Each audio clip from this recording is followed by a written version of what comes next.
time in the history na mag-release ng Philippine Eagle from Mindanao to Leyte. Opo. Paano masasabi nyo ngayon? May bumalik na ho yung mga agila dito sa... Yung masasabi ko lang sir, ano,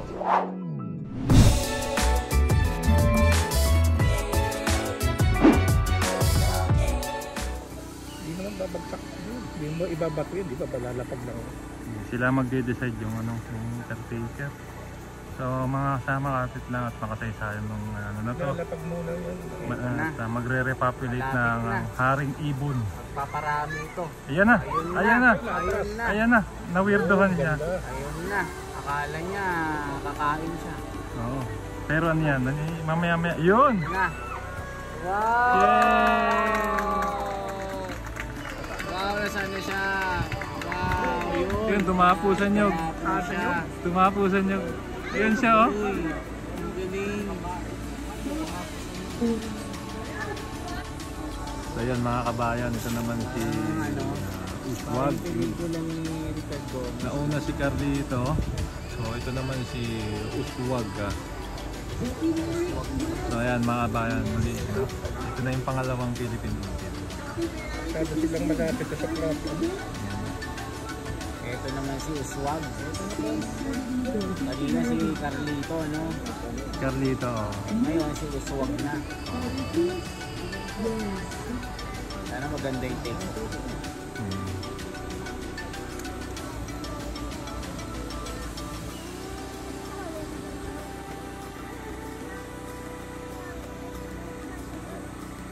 Saan na sila mo? Hanggang pa rin siya sa puno. Pag nakita niya siguro, sundan niya. Ayan, so ito naman si Uswag mga kasama. Masyadong ano. Ayan na.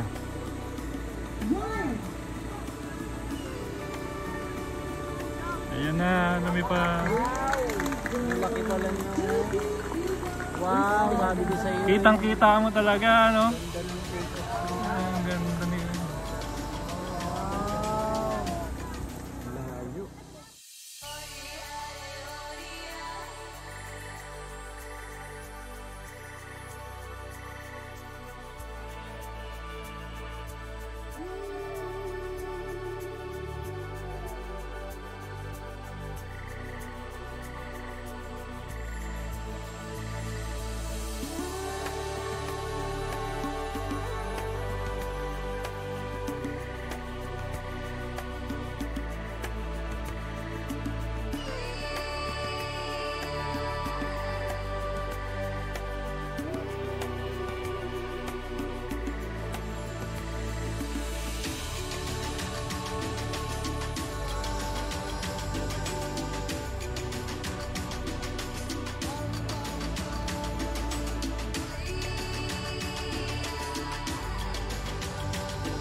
Doc Nielsen, ano po kami, independent vlogger lang sir.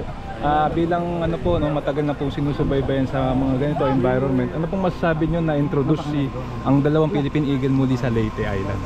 It's a big breakthrough kasi syempre first time in the history na mag-release ng Philippine Eagle from Mindanao to Leyte. Opo. And everybody is hoping that this thing, this releasing of Carlitos and Uswag becomes successful kasi marami, parang yung future ng Philippine Eagle natin sa Mindanao, medyo pag alam mo yung totoong storya, nakakatakot.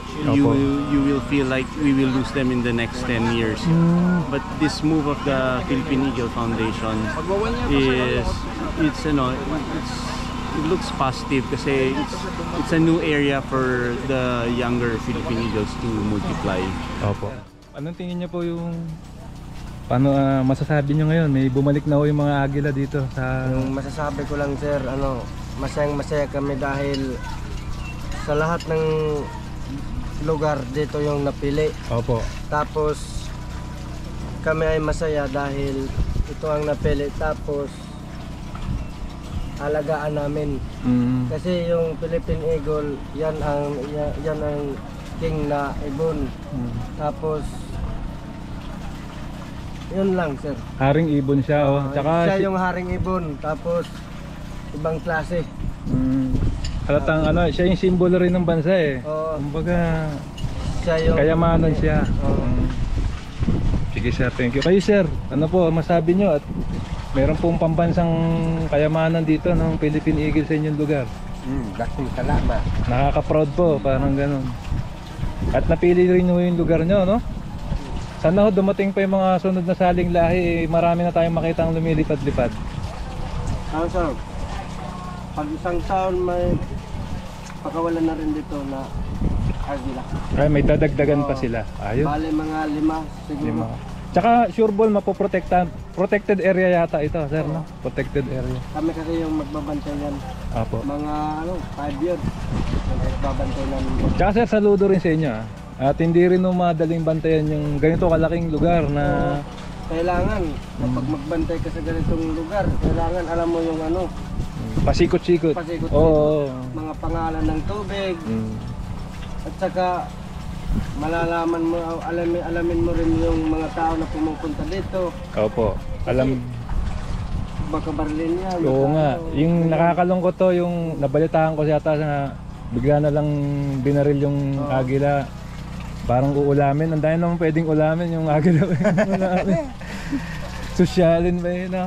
No, tapos, hindi pala, ano to, basta-basta na magpakawala ng ano. Opo.